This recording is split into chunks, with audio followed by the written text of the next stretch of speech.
onto the... Oh, I have so much respect for that cat. And All we're right. on the interweb. Oh, we're on the internet. It's 8:30. It's And you 8:30. know what time that means? It's um, almost nap time, it's actually. almost kids are in bed. Oh my goodness gracious. We got a Cool. good one, I think, tonight. Yeah. I'm just bringing up my show notes right now. Caught me off guard. Caught me Switching off over. guard. I am wait. Okay, I am. I am recording. All right. Gotta make sure that that's all good. Show notes up, ready to go. And we are the episode 110. 110. 110. Okay. Are you We're ready to we're roll? we're a tenth of the way to We're a tenth of the 200. way. Statistically speaking. My goodness gracious. Okay. That means in 2022 we're gonna hit 150. Yeah, well, I mean, if you could put the math in on it, would you like to do the math? Not right now. It's too late. I know it's simple adding and subtracting, but That's all right. That's all right. Okay. I've got my Fish with Friends out. I've got all the proper things I need. Okay. You ready to roll? I'm ready to roll. Okay. Welcome to Cardboard Conjecture. I'm your host, Norm. And I'm Ryan. And on this episode, games of late, some news from Ryan. What is our topic this time, please? Games everywhere, and not one to play. We're going to recap 2021, but we're going to talk about the games that we haven't yet got to play yet, because this year's ending. We haven't played a lot. We're also going to look forward to 2022, because, there's not enough games in 2021 to play. We're still looking forward to 2022. Cool. All right, coming back in. And we're back. This is Cardboard Conjecture. Let's go into some games of late. And Ryan, I'm going to take the point on this because I of course, need to establish the context of the third way discussion because Sure. This is, I know where this is going already, so just get it over. Just rip the Band-Aid off. This is a game that we played on our regular Wednesday night game, and it was Great Western Trail, Alexander Pfister, 2016, I believe it came out, and one of my favorites. Now, here's the thing that we're both kind of laughing at is not usually, most every time that you are doing a card game live streaming with either Rob or Riley, we're watching it in the garage gaming area, and so we know how much you love the expansion for Great Western Trail, or it's just turned into a thing, I believe. And so yeah, we played Great Western Trail, and we were just texting Ryan during his live chat, kind of having fun back and forth. And he called us trolling. We were trolling him, maybe. Yup. How's So, the expansion, Norm? Tell me expansion? more about this expansion. Okay, I'm glad I have it. Yes, I'm glad I have the expansion because it offers more options and it offers interesting options. But there's a point where you got to look at that and go, am I looking at the shiny things and I'm forgetting about the true engine of this game? And because what we're talking about is on the top of the board, you have an expansion board that takes tracks off of the, for those who haven't played Great Western Trail, you're rustling cattle from one point to another. I mean, the trail. And on this trail, you're going to hit all these points to, like a good Euro, hone your engine of cattles or buildings or engineers, because your train has to go down the track to deliver these cattle to destinations to make points. And this is what I was talking about, is that basic engine system of generating cattle points and balancing out with your train and balancing it out with the points you're generating from your buildings and the engine. But the track on top now, the expansion, I don't know if it's a distraction or if it's we're paying too much attention to it, because all it is on your turn you have the option to do an auxiliary move, or there's specific moves that let you do double auxiliary moves. And on these auxiliary moves, you can like switch a card or you can get rid of stuff, just kind of like important moves, but Mm-hmm. background, secondary kind of moves. And that's why you have the ability to double down on it to make it at least a valid move during an action. And putting putting buildings on the side tracks on this expansion board, it's appealing, but I think it's just distracting you, like I said, distracting you from getting the points that you need to win the game. Because I thought I was doing great. I was all, I was in the top track and I was going here and I had a lot of things going on, but they didn't contribute to end of game points. So in my head, Mm. I'm like, is that just one of those, it's like we got a brand new 60-inch television, but don't look at the wall it's sitting on. You know what I mean? It's just kind of like it's tempting you with cotton candy and sprinkles, and you should just focus Okay. on the meat and potatoes. Okay. Okay. You're saying a lot of interesting things here. But I like it though. It's got is to be balanced. I is dove this too a much into the must? Is expansion. this a must-have expansion for Great Western Trail? No, no, Okay. Okay. no. The game is fantastic on its own on a base game. If 100% agree. Yeah, if you want to add a little more depth, not game changing depth, but just side options that give you options. Sure, throw it on because you don't have to participate on these, top track exploration things. You can concentrate on your base game and still do great because this is where I flubbed up. I didn't get any station bonus chits. You know, when you go into the Oh station yeah, and you yeah, can get yeah. those little end of game bonus. I didn't get any of those. And that's what swung the game for me. I was, yeah, because Interesting. Dave smoked us and he had, well, three of them, right? So right And in my head right away. okay, and then did Dave contribute going out on that Mm-hmm. expansion board? He Did he do that lots? he did a lot of it because one of his first moves to take a disc off was to have both of those auxiliary actions open, right? So he played it that it's if it's going to be used, he's going to use it to its full potential. Okay. Now he still had a balanced game though. He didn't just rely on that. Where I got distracted by the fancy expansion. Okay, so now, yeah, because it's been a while. Because Yeah, the first time that I played this expansion, it left a sour taste in my mouth. I've been on record saying this is not my favorite expansion. I don't he's been like a it. cranky puss. I've been a cranky old man who shakes his fist at clouds, type of thing. Get off my lawn! What perks does that expansion board open up to you? Like what do you get from that?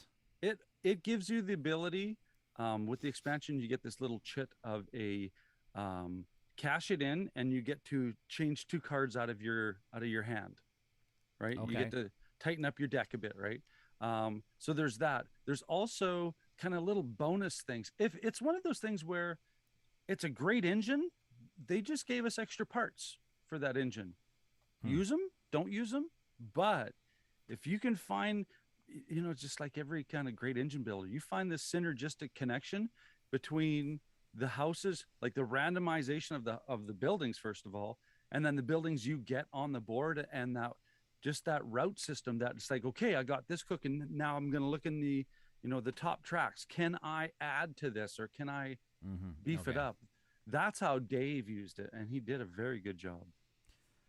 I guess what I'm I'm trying not to going to say. say that to him. I'm guess what I'm trying to say because Dave was trolling me pretty hard about this. Of course. Thank you, Dave. It's like a sport. Yeah. Um, I guess I'll have to admit that I have to give this expansion another try. I only played it the once. I didn't like it at that time. I don't know if I'll return. Like again, I think I went on and said I don't think we played it maybe correctly because everything everybody always describes. I'm like, well, I don't remember that Yeah. piece of the puzzle. So Well, and that's one thing. one time I will. Yeah.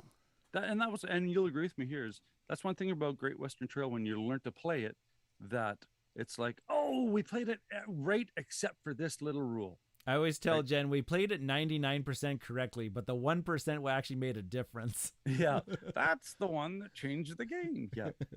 So yeah, I mean, have another go at it. But I would say, like you said, is it must have? No. Okay. No. Perfect. So, yay, there we go. Great. That was a long discussion on Great Western Trail. That was awesome. Yay. I I'll love that give game. it. I will give it a try Yeah. in this in the future sometime. Again, Yeah. All right. maybe. What did you do? What did you do? What did you do? So this has been a very, very long time coming. There's been lots of messages in our group chat. We had Matt and Brett on the show with when Ian was on the show. We did our Legacy Month. I believe that was way back in, I think, February. Yes. It was right around there. Felguary. Right. It was kind of like right in there. We did our Legacy Month where we had the discussion with Rob Davio, and we talked to Legacy games. We talked Legacy 1, Pandemic Legacy Season 1 and 2 into great details. We've been having lots of messages. Try to get the group back together. Just never working. Trying to get the band back together. Well, the band got back together this past Friday night, finally. And we started Pandemic Legacy Season 0. It's been sitting on Matt's shelf for like close to 2 years. Painfully. And I think it lived up to our expectations because this felt very familiar. It's very that pandemic system of trying to keep the game at bay while you're trying to complete your objectives. And this one's got a really cool theme behind it, where you're in the middle of the Cold War, and you are I love it already. You're medical students, been recruited by the CIA because I guess you're like virology experts type of thing. Yeah. Because the Soviets are developing a biological weapon called Project Medusa. And so throughout the course of this game, from what I gather, is we are trying to gather intel about Project Medusa and trying to stop its development is what we're trying to do. And so instead of like having like plague cubes and stuff like that across the board, there are spies that in all these various cities. Yeah, it's all these spies, and you don't want too many to gather in a city or else their information explodes into other areas. Intel. Yeah, the intel explodes. So you're trying to subdue. I imagine that some of us are not just medical experts. We may also be trained in other mysterious CIA ways, making people disappear. Oh yeah. So full contact origami. Okay, sorry. So yeah, we're subduing these places, and then what you're trying to do here is, instead of curing diseases and stuff like that, we are trying to complete some objectives where you need to assemble a team of operatives. And there's really cool. There's like this little like the shady minivan, the van down by the river, miniatures. That's what they look like. It's a plain white panel van, sir. And that's what they look like because they are white. You have to assemble one of these teams by spending some cards. And then you have to get these teams to certain locations, depending on what your objective for that month is going to be. Mm-hmm. Now, there's in the month of January, so the very, very first game, there is a face-up objective where you know where the teams need to go.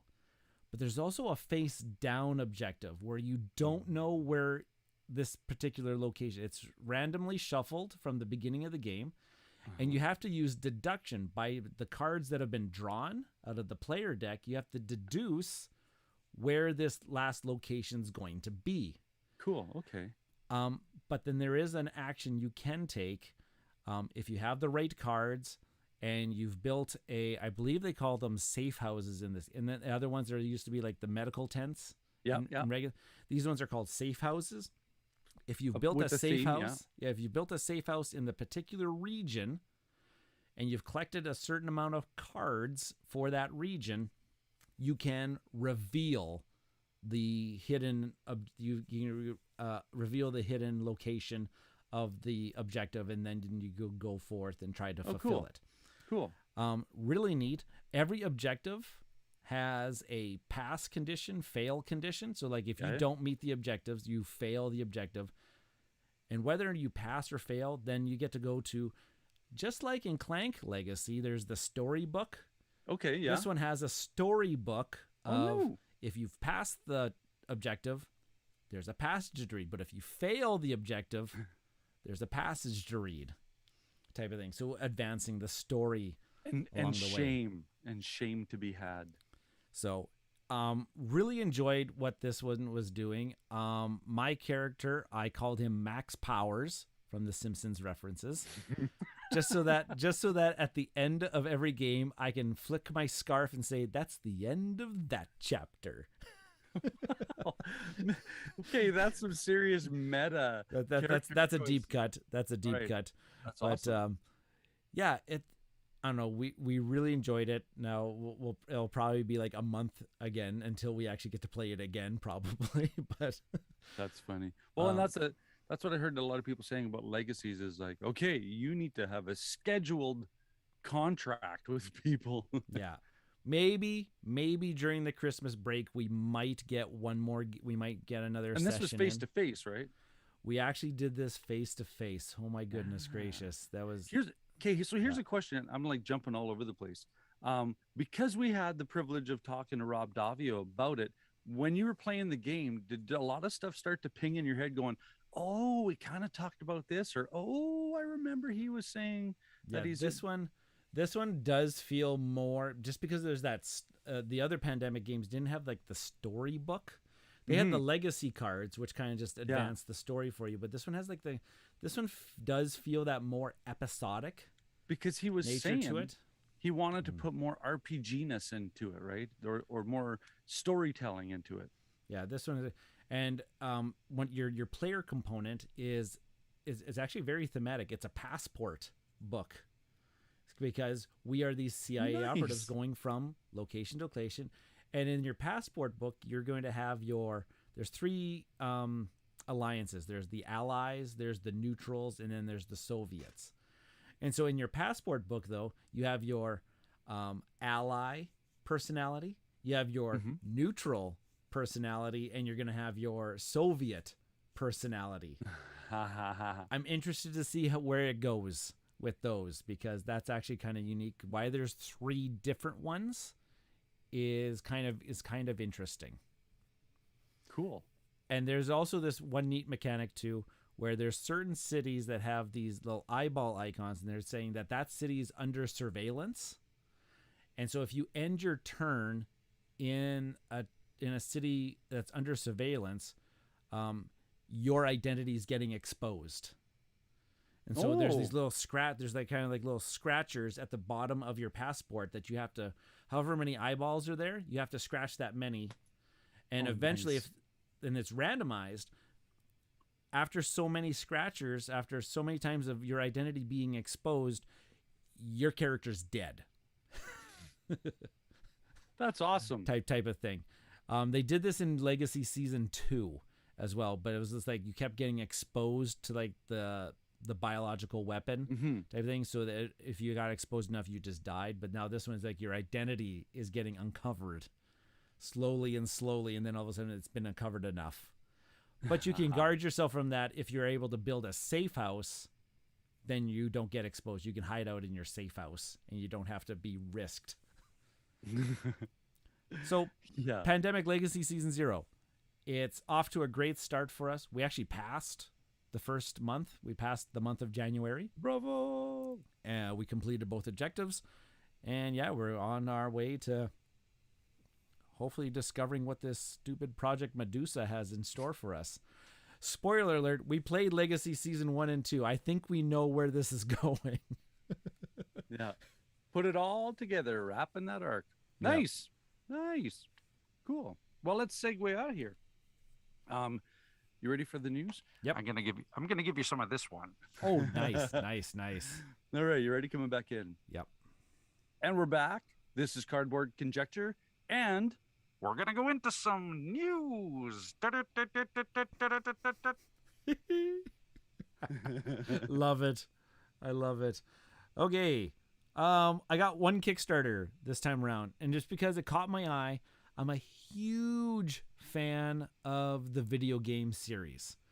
Right now on Kickstarter, there is a Borderlands game called Borderlands Mr. Torg's Arena of Badassery. Now, this is a cut That's from the funny. video games, because there are side quests that you can do in Borderlands, which was an RPG-ish type of run and gun shooter type of thing. Yeah. But there are side quests, and there were these locations called these Mr. Torg's like arenas that you could do battles in.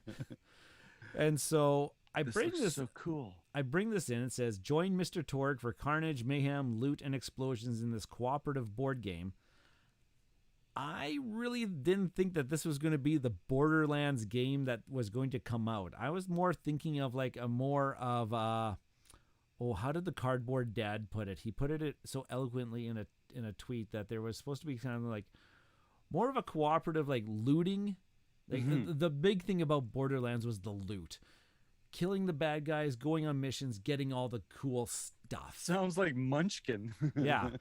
And so, but this one taking a very deep cut into this and like putting yourselves into an arena of battling each other does sound really cool. The minis do look really, really awesome. They very well capture the essence of the Borderlands game.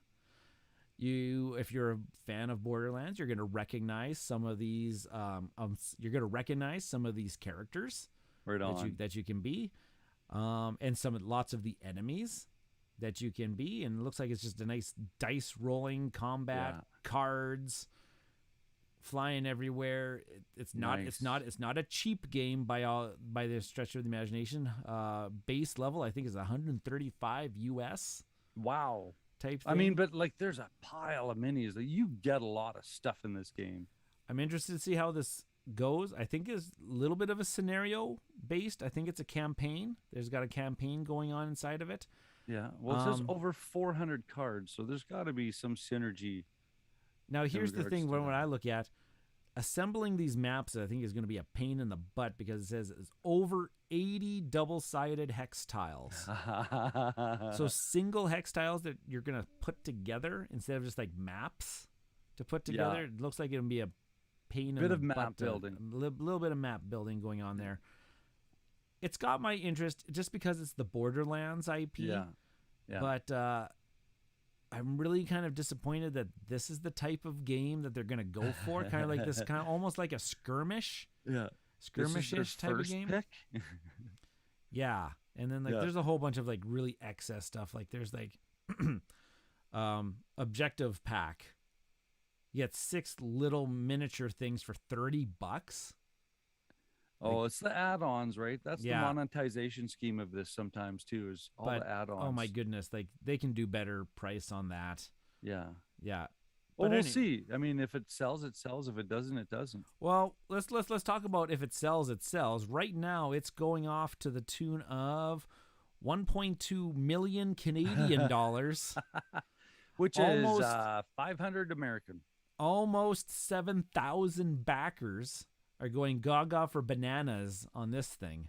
Okay, well, I stand corrected. And as of this recording, there's still 16 days to go. So they've still got some time. So Borderlands, Mr. Torg's Arena of Badassery. Bunch of Trade. junkies. I like that. Trademarked. Cool. I don't think anybody else is calling their arenas the Arena of Badasseries. So I Yeah. think they're safe there. Well, we should have a Cardboard Conjecture, the convention of badassery. All right. Nice. So yeah. Cool. Well, what do you want to do? Do you want to talk about some holiday gift guides, or do you want to talk about Philly? Take it away on Philly because I'm so jealous right now. I'm jelly. Okay. Oh, you see, that's me too. Now, okay, so you set the context here. This coming weekend, not that we ever put any kind of context of chronology in any of our episodes, but this coming weekend is PAX Unplugged in Philadelphia, and this is like out of all the conventions that have started up recently. I mean, Gen Con, Origins. I mean, and all the other little smaller ones. This is the one that it pains me because, and we were talking about this before we went live. My older brother used to live in Philadelphia for 14 years. And when Daniel was going through his treatment, we lived in downtown Philly, for just what, half a year, and like apartment dwelling kind of, urban types.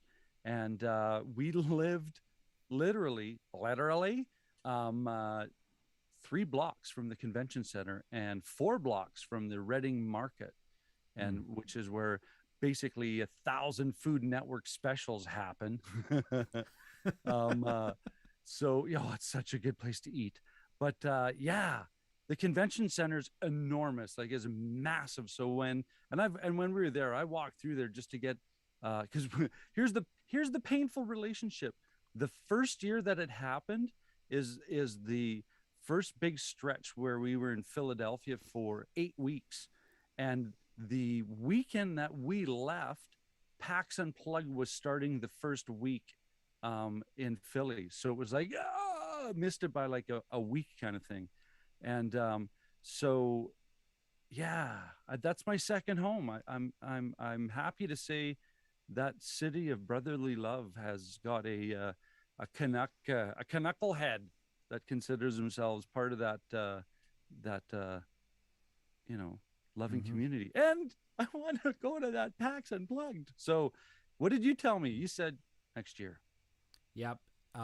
It was just a little too soon for me personally wise this year. Yeah. I really hope that everybody gets there, has a great time. Fantastic time. I wasn't ready yet, but I'm pretty sure, like I'm 99% there, that we're heading there next year.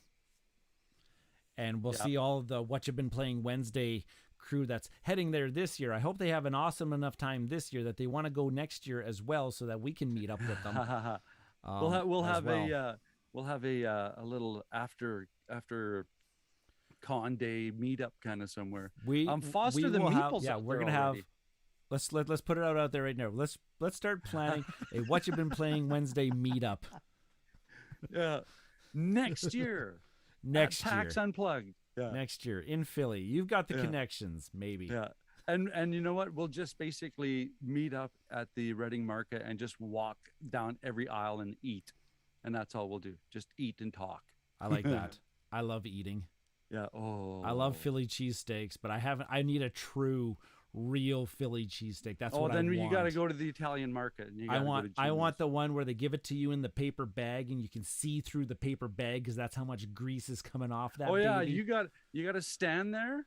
But there's the stoop, right? You got to stand there and have your elbows out, and you got to lean past so that because it's going to drip down your elbows, and you don't want it to drip on your arms and legs. So you got to kind of.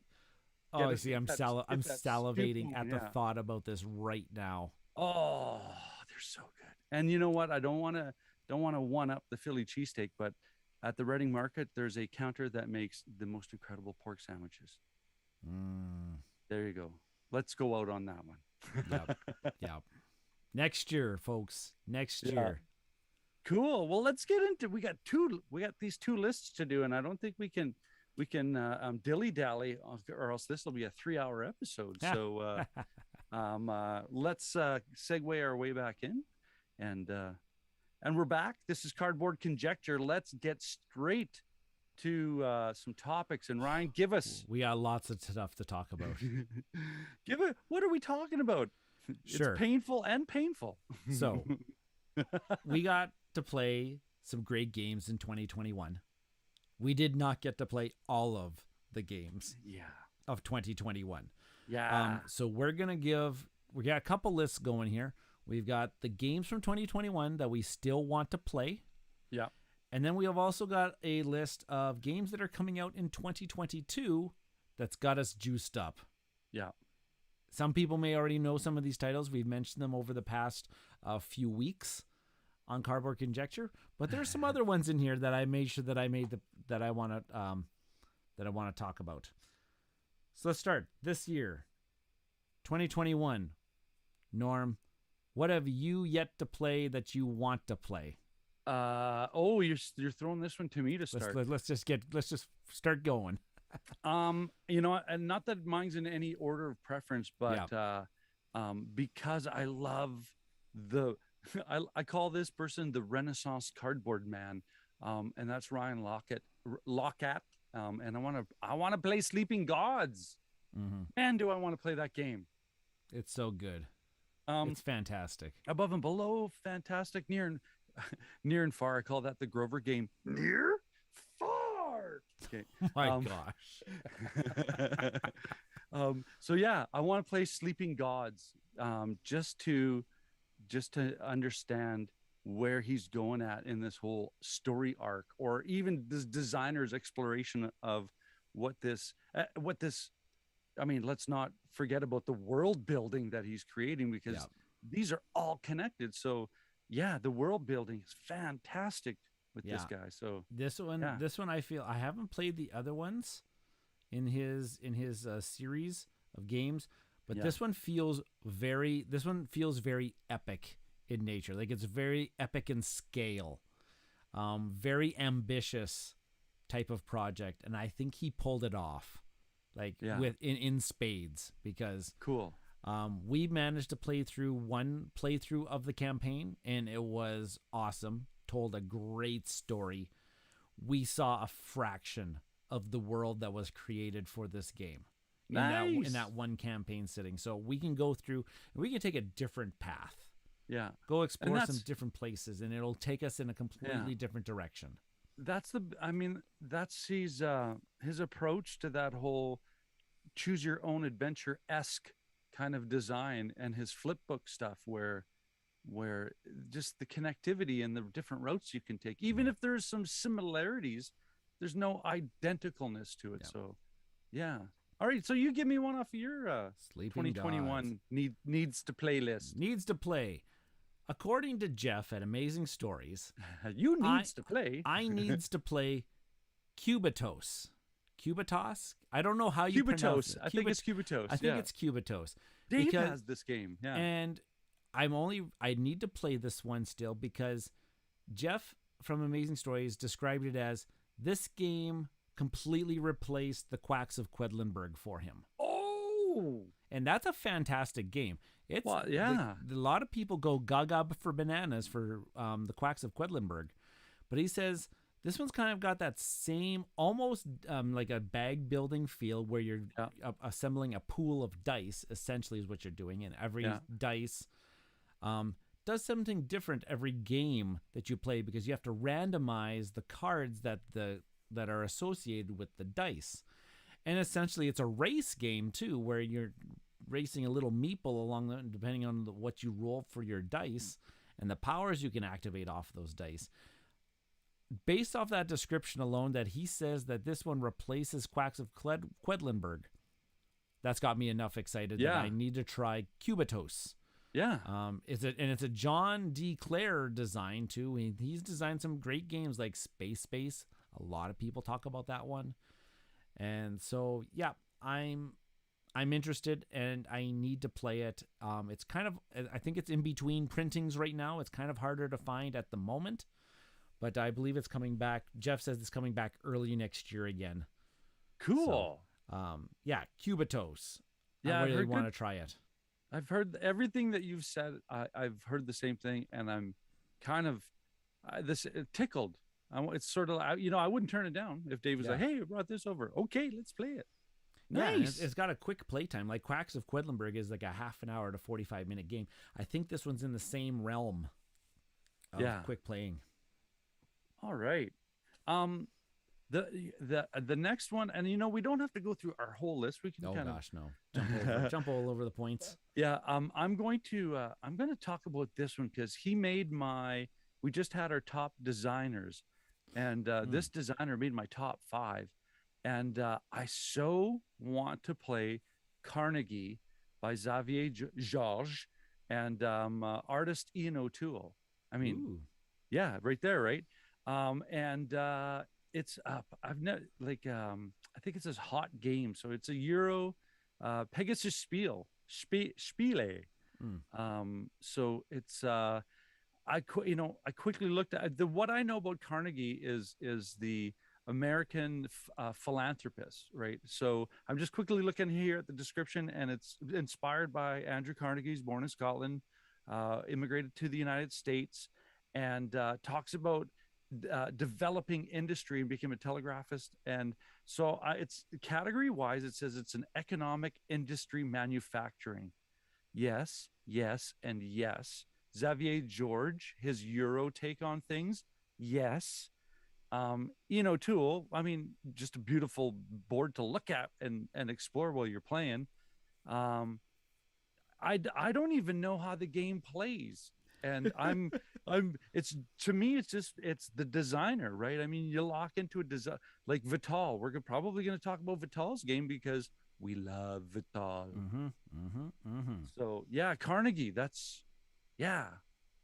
So Couple quick I hits. Oh, sorry. Yeah. go ahead, go ahead, go ahead. Couple quick hits.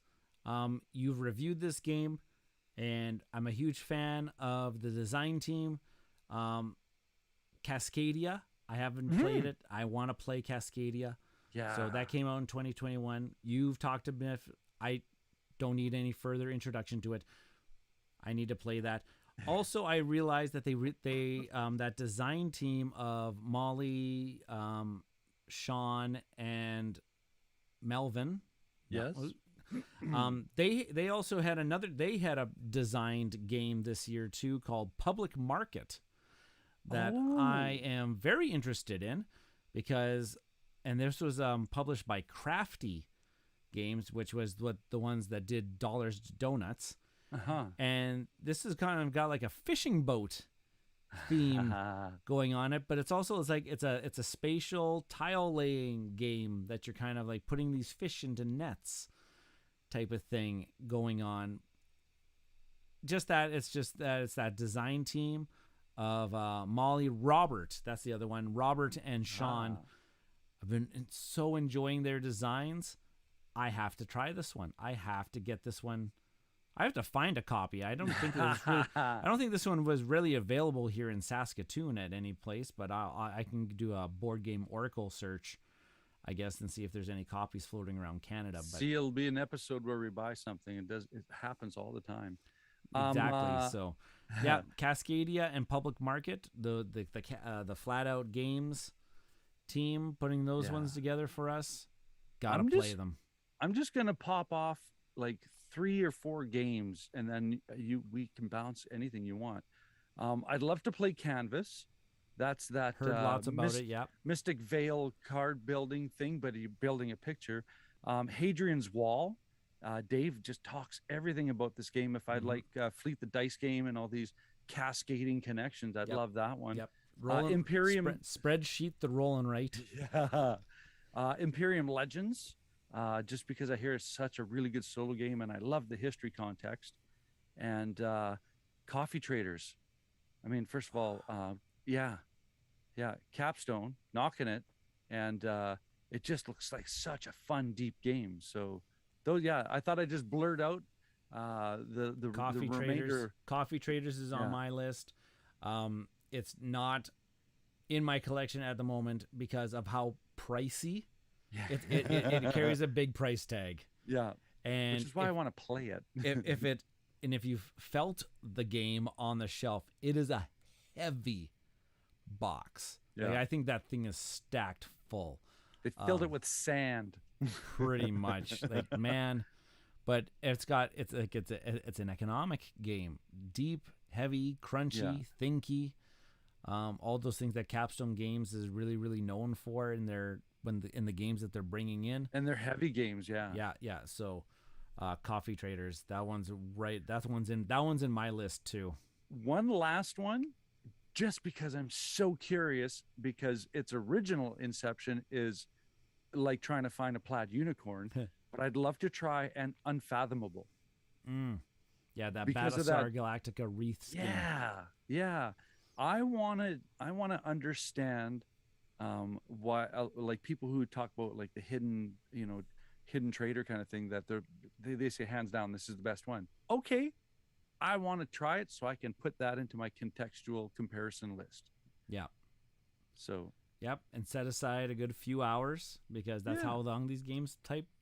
Yeah. I'm interested in that one as well, just because they're fitting it into the Arkham Files universe of Fantasy Flight Games, so they put the Arkham theme on it, like with the cultists and the old ones that are coming and the elder gods. And because of the nostalgic connection, we got to talk to Corey Kineska, and he kind of didn't say he didn't say anything about it, but as much as he could about it, that he was like, "Oh yeah, this is good. This is solid." I had a chance to, how he said there's some consultation on it because of the engine that they used was off of his design. So Yeah, and from what I've gathered, what people have been saying, that it is still very true to that Battlestar Galactica game style, the with, DNA, with which is that maybe a couple tweaks yeah, is all nice, it's done. So nice. I think we would get a good one from there. All right, well, Couple from me. yeah. Phil Walker Harding released a couple games in 2021 that I never got a chance because I never saw them here in Saskatoon.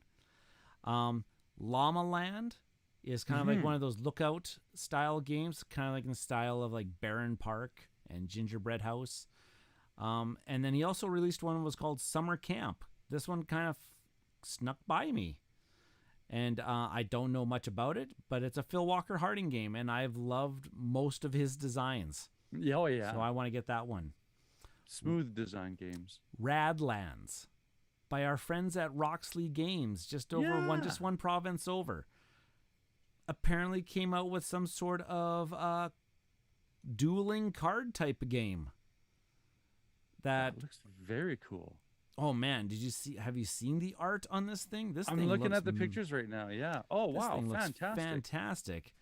Don't know how this one got past me. It was a Kickstarter. I'm Mr. Kickstarter. That's probably how it got past me. So cool. Radlands looks rad. Yeah. So I really want to play that one. Nice. And I have a couple games here that I do actually own. They're in this room. I see that. I was going to say, you're going to talk about those, but I haven't played them yet. I haven't played Unsettled. You can actually see it right there. It's right there, Unsettled, on my shelf. And Dinosaur World. Haven't played it yet. It's probably going to come soon. It's probably going to get to the table soon because we really enjoyed Dinosaur Island. Yeah. And I just finished listening to Rob and Anna Marie from the Meeple Dungeon ranting and raving about it on their podcast. And it's just making me want to play it more. It'll probably get played before the end of this year. Cool. Well, Christmas break. I'd volunteer for that. Yes. Cool. Well, let's get to the 2022 games because we both have some extensive lists here. Oh my gosh. So we just went through this big long list of things from this year that we still want to play. And now we've got a big list of things that are coming up that we are going to want to play. Oh my goodness gracious. Yeah. So many games, so little time. I'll rapid fire a few because I mentioned these in the news not too long ago because these were ones that came out at Eschenspiel. Mm-hmm. Yeah, they were announced and played and demoed. They're available in Europe right now. So there was Gollum, the Cranio Creations, Simone Luciani co-design. Really want to play that one. Yes. Boone Lake, Alexander Pfister. Want to get that one. That one hasn't come over. Like I put in their show notes. 2021 games that won't arrive in Canada until 2022. We'll call them 2022A. So Arc Nova. I got it. I get jokes. I don't. Arc Nova, Tabanusi, Messina 1347, Origins First Builders. Like these are all games that I talked about before that I'm really looking forward to because they're companies that I really, really respect.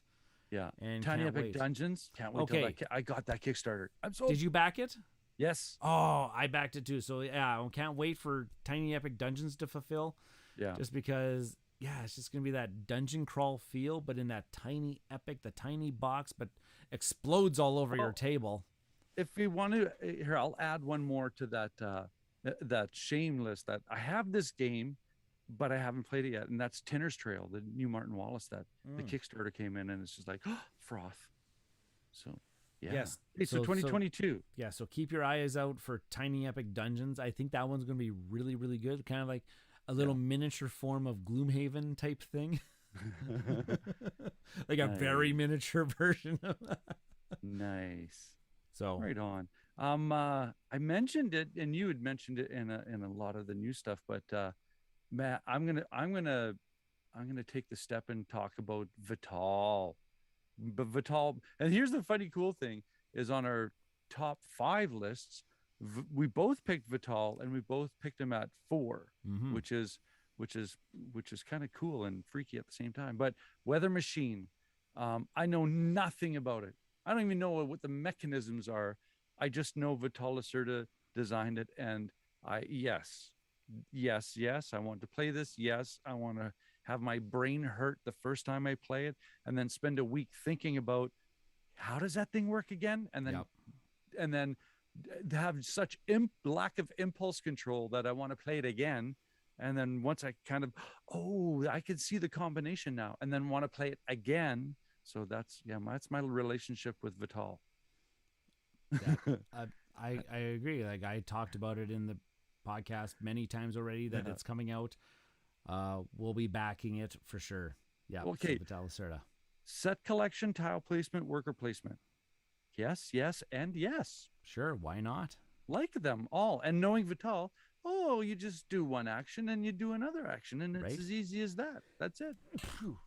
Exactly. Sorry. Exactly. Excuse moi. It's so upsetting that yeah. So my first go at this list is Weather Machine for Vital. Okay. I'm going on one that I have not mentioned on this show. Nice.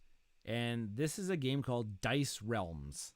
And it's going to be the newest Tom Lehman game. Ooh, You know Tom Lehman. I know Race Tom for the Lehman. Galaxy, Roll Yeah. for the Galaxy fame. Yeah. He's got a game called Dice Realms. Expand, upgrade, and feed your realm of customizable dice. Beware, winter is coming. And so it's kind of like it's going to be like that the dice that you can pop the faces off Yeah. and kind of upgrade them as you go type Oh, thing. what was the game that had that? Dice. Crystals or gems or something like that? Oh my gosh, I'm not Dice Throne. That's the Roxley one, but Yeah. the Dice Forge. Dice Forge. Yeah. Forging your dice. That's right. Yeah, so It's this got that one same looks like it's system. kind of got that same feeling. I got the pictures up here. Yeah. Looks like kind of like a race for the galaxy type of thing where you're going to be gathering the points, rolling your these customizable dice to try to trigger effects on tiles and cards and Cool. lots of different things. Yep, looks like it's going right to the top of my list. Apparently, though, it's going to be carrying a very heavy price tag because I think there's lots of bits. Got to pay for lots of bits in this game. Well, it did but, look like there's a lot of plastic, that's for sure. So, Dice Realms is near the top of my 2022 games that I want to play. All right. Well, I'm going to make it my responsibility to talk about this one because I've hyped up everyone, and it's kind of a trilogy. Calico hyped it up. Cascadia, love it. And the third in this kind of DNA series is Verdant by Flat Out Games. And Molly Johnson, Robert Melvin, Aaron Messburn, Kevin Russ, Sean Stankwich. A lot of designers, a lot of people involved, and it follows that same. I'm looking at it, and I mean it's a card drafting, grid coverage pattern, set collecting kind of thing. Very much, I'm getting the sense without seeing any playthroughs, just looking at the setup, very much like the market of Calico and Cascadia. And this time it's instead of tiles, it's cards. And these cards you're putting into a tableau that has a pattern sequentialness to it. So, yeah. And it looks like all the orthogonal sides have relationships with and it's all about plants, right? So I'm thinking it's you're putting together a topiary or something, or not a topiary, my bad. Just a indoor plant display. So this one's Verdant. on mine. Yeah. I got in on the Kickstarter for this one. Oh, did you? Good. Yeah, I think I missed that one. I got in the Kickstarter because I don't want to miss another one of these fantastic here productions. we go. you're the houseplant enthusiast trying to create the coziest interior space by collecting and arranging houseplants. Love that. Awesome. I love it. And I do not own a game that has that theme. guess who? Guess who's going to be an artist for something that has that kind of organicness to it? Beth Sobel. Yes. So right there, just as much as Ian O'Toole triggers me to purchase a game, so does Beth Sobel. So very good. Very good. Yeah. What else do you got, man? Okay. I had mentioned this one briefly before, so I'm just going to mention briefly again. Zapotec is coming out, and by one of our we discovered this designer, Fabio Lopiano, was the designer of Merv, Heart of the Silk Road, and he's got this Aztec themed game where it looks very, how did we describe it? Juicy and delicious. Juicy. Very puzzly nature of game where you've got these different levels of pyramid that you're going to be. I don't know if that's what they called them. They didn't. Well, call them pyramids. It's a central. I'm looking at this and I'm getting the Central American step pyramid kind of thing. Yeah. Yeah, and there's like different colors to the different levels that I don't know what exactly they do. But then there's cards, there's tiles. It's very colorful and vibrant. You got your own little player board that you're going to be building things out onto and arranging. I'm going off of the gameplay of Merv, Heart of the Silk Road, and if this one is even half that good, it's going to be excellent. Yeah, cool. So Zapotec. He also designed Kalimala that I've been curious to see because of that whole affinity to Merv. I love Merv. What do I have on here? You know what? Let's mention this one, and I know that that you are a big fan of the Luciani, and this is a Luciani Mangone, and this is Darwin's Journey. Backed it on Kickstarter. Yeah, it's gonna be coming in like February. Yeah. The part of me that is drawn to this is the historical science nature of it, of Charles Darwin's journey to the Galapagos Islands. And as I'm scanning through the description, that's exactly what it is. And you've got contracts, set collecting, point-to-point movement. We've used that word. This just looks to me like a delicious Euro. Yep. A lot of what he's known to do is a lot of like the chaining. Once you've got something here, once you've got a meeple in place here, or you've collected this thing, I can combine it with something else that I've already, to maybe making my actions a little bit more efficient as the gameplay goes forward, type of thing. As the more I explore out, the more points I'm going to get. Yeah, this one had got me sold. I don't know if I regretfully backed this one, but it did carry a heavy price tag because it was all in euros at that point. But at least it was before the shipping crisis that had taken place. You know how you feel better about that? Close your eyes when you click. Oh, I thought you were just say click more back more Kickstarters. Yeah, that's true. It's just a small fish in the big pond. That's true. That's true. So Darwin's Journey. Yeah, all over that one. Okay. What do you got, man? I'm gonna bring up this game because you know me, and I love legacy type games. Love legacy type games. You've talked about it once or twice, yeah. Lucky Duck Games is coming out with a legacy tile laying type game called Divinus this upcoming year. Yeah. And I would definitely give this one a click, Norm, because looking at it. This thing looks epic. Well, just to give it context, Chronicles of Crime, where they use the not augmented reality, but your iPhone, and you're moving around in space and you're seeing this created reality, and then Destinies, where they have this kind of choose your own adventure. So right away, I'm like, okay. Most likely, now answer me this: is there a lot of that phone app implementation for this one? So they are advertising this one as legacy, so permanent changes to the gameplay. Oh, yeah. And it's got there's a digital game component also to this game because they're going to be using that QR code system on items and whatnot. This thing looks beautiful. It looks epic in scale. Single gameplays are like advertised for like only like a 45-minute.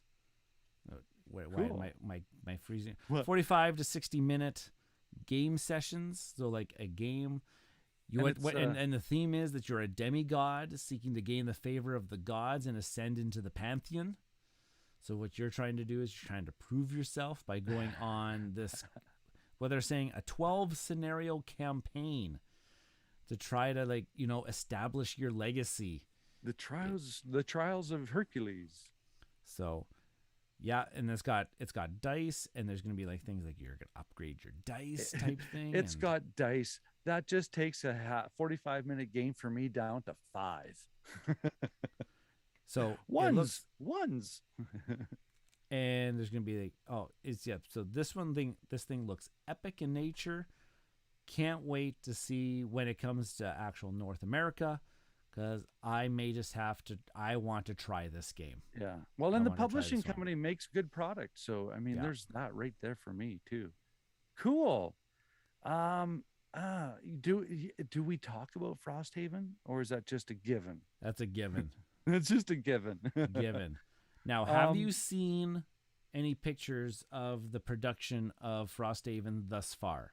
No, I'm not even paying attention to any of it because it's just going to be too painful. So I got in on the Kickstarter, and the production copies. So we all know the Gloomhaven size box. Oh yeah. The Frosthaven size box is dwarfing the Gloomhaven box. Oh, this thing is blowing up. This thing is going to be the most ambitious game that has ever created. Wow. And I love the things too that there's going to be like the meta game inside of the game. Like there's going to be like Easter eggs across like the map tiles and everything that you're doing that also is going to come to play in the actual gameplay. Like if you've been paying attention to this puzzle, might be a little bit easier if you've kind of picked up on these clues along the way. Sold. Love that kind of stuff. Cool. And yeah, huge epic game that it's going to take me forever to play through. Yeah. I'm one of the very few that could say that they finished Gloomhaven. Yeah. I've not even gotten that deep. I'm looking at the next one I want to talk about and going, yeah, I might not even get deep into this if I ever play it. No. This one, I don't know much of the designers. I'm going off of theme and publisher, and the publisher's Awakened Realms, and the game is ISS Vanguard. And it looks like a sci-fi saga, or is it Sega? No, opera, kind of just big. Anything with space, I'm done. I'm in. And Awakened Realms to me has a pretty decent track record. So just off of those two things, once it lands, this thing's going to be hot. You think? Everybody's going to go, this one, Jason and I, so Jason from Dice and Dragons. Yeah. This thing is legitimately Star Trek, the board game. This is everything about Star Trek that you ever want. Going out and exploring planets, having to manage your ship combats taking place. Well, and just so people understand, Awakened Realms, this like Nemesis, Tainted Grail, this War of Mine, Lords of Hellas, Ether Fields.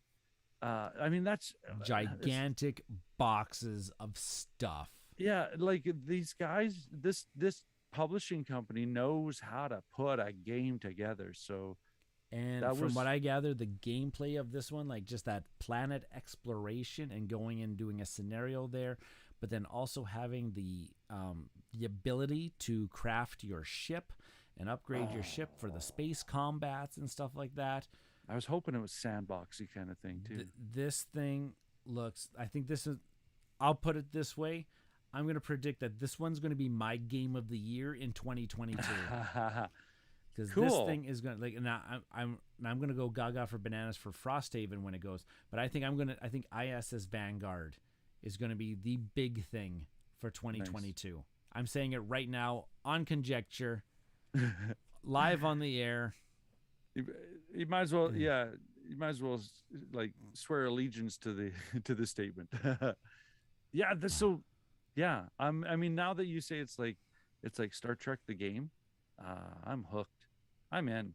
Yeah. You got one more? This thing is close as one thing that I am going to hope comes out in 2022. Here's my thing.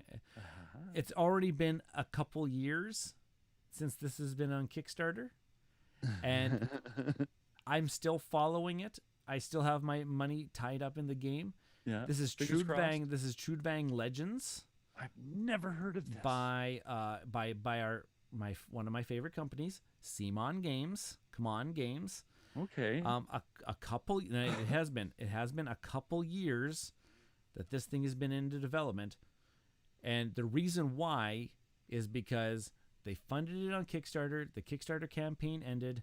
They started kind of going through their process, and they realized that they raised all this money, and they realized that the game was crap, and they redesigned the game from the game up. Like they completely scrapped most of the game and started redesigning it again.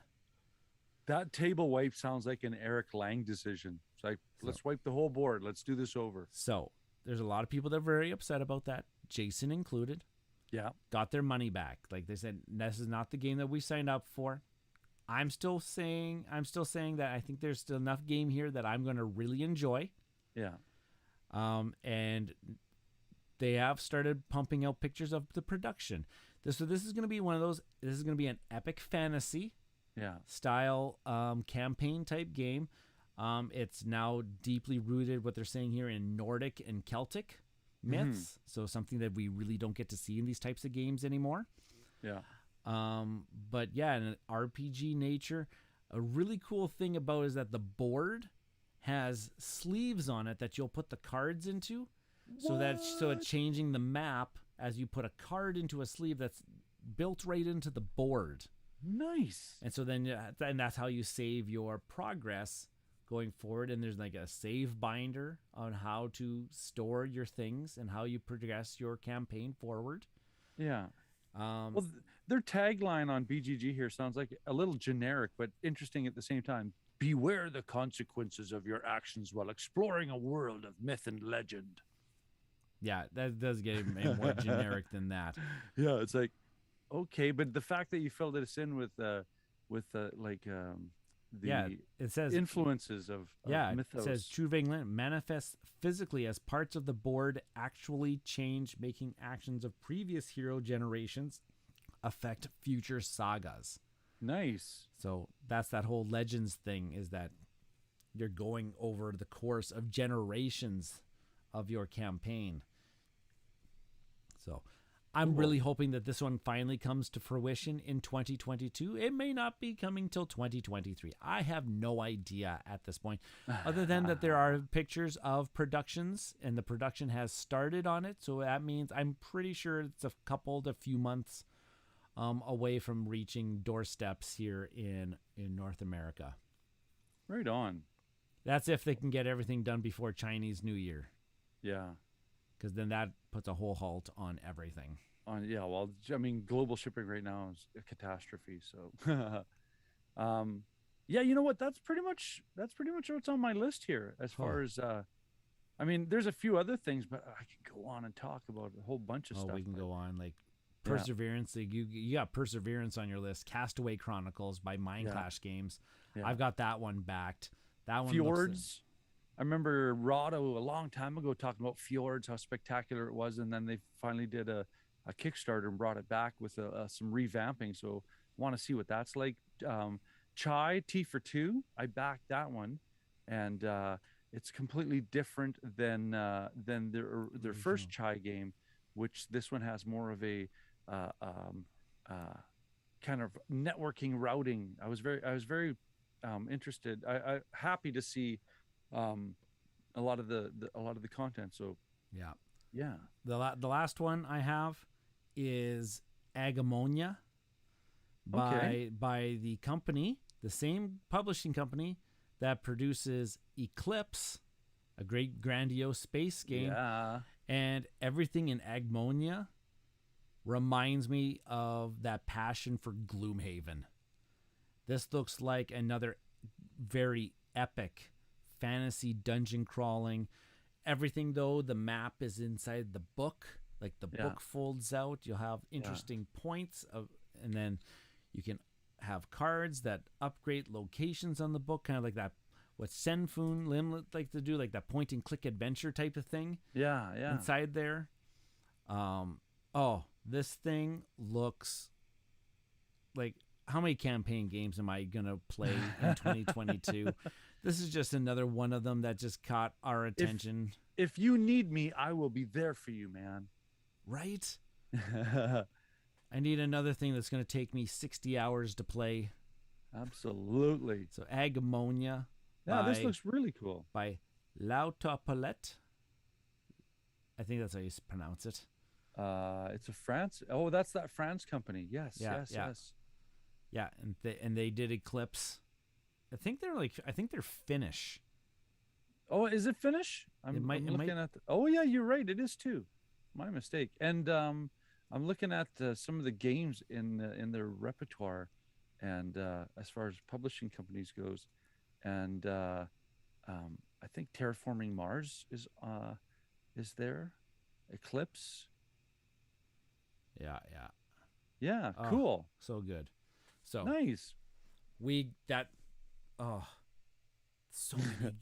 My so brain many hurts. games This is so many games. Yeah, and then what's going to happen is someone will go, "Hey, well, you forgot to talk about this 2021 game," and it's like, "Oh, yeah, I did. I should put it out." Okay, I'll have to update the list again.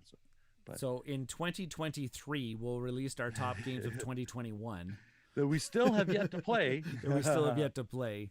Yeah, you know what? That's funny. We should do a 2020 list of games that we still have would play if someone presented it to us. We very well. Okay, this just speaks volumes to this industry, though. No. It's just that there's so many games coming out lately. And you know what? It would be helpful if there was somebody who had a segment to talk about games that need some love, like the hype train. Oh my gosh, so many games. I know, but I'm glad that we're pointing them out for at least you and I. Yeah, these are the ones that are starting to they're making just enough noise to get above some of the other ones. These are the ones that we are paying attention to because we've honed our tastes. Yeah, these are the ones. Yeah, these are the ones punching their way through the white noise for me. Another one here that intrigues me. I don't know if I'd be so committed as to go purchase it, but I'd love to try it. Is Namhi or Namhai, which is the Takedo successor. Yeah. That's what that is. So yeah, I was trying to put search. A link in. I was trying to search it, but there's nothing on BGG about it. It's in there. You just got to kind of scroll down a little bit, and you'll find it. Oh, and okay. So you may have just like because I was trying. Oh, it's IJI Namiji. I guess the autocorrect kind of messed up the notes. So Namiji Namiji. And it takes that Takedo journey on the route, but it turns it into a circle.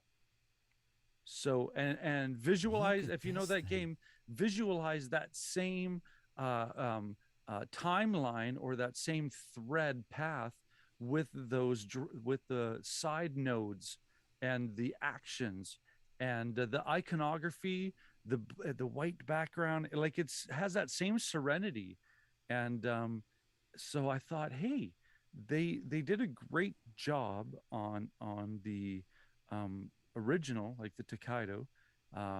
And I mean, I will still play it if someone says, hey, you want to play this? Yeah, absolutely. It's a smooth game to play. It's so much fun. And this thing looks fantastic. It's Antoine Bauza, the designer of the original Takedo. Yeah.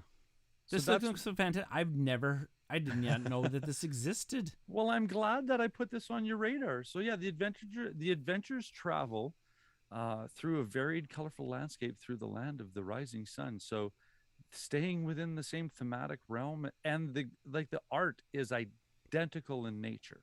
Yeah. So, Really? yeah. If you Oh. do, if you have Takedo in your collection, then and I'm going to try and pronounce it properly this time, Namiji.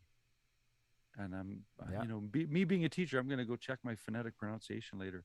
Um, yeah, Fun Forge, published, Antoine Mm-hmm. Bauza designed, like you said. So, yay. Perfect. So many games. I know. And I was about to close the show, and I thought, And I'll just tell and you you just this brought one. in another one. Just You brought brought in in another another one one. that And here's another one. I know that you're going to want to play it because I think you have owned or owned this game. So Yeah. Oh no, we have Takedo. It's a family favorite. there you go. Yeah. So make some space on your shelf for this one, my friend. Okay, so what's got to go? With all these games with all these games gonna be coming in, there's gonna be games that have to go. Yeah, we'll just take that suspended ceiling out, and we'll just build you right up to the floor joists. Ah, Cool. Well, that being said, I think we've rounded out our painful list of games we still want to play and games that we anticipating. so many games. So many games. Well, thank you so much for listening. I'm your host, Norm. And I'm Ryan. I've got nothing for this week. It's just that I want to play more games. And we'll catch you later. Yay! Cool beans. Sorry for doing that to you by throwing down that Oh, that was a good one. Namiji. Yeah. Never, that one never heard of it.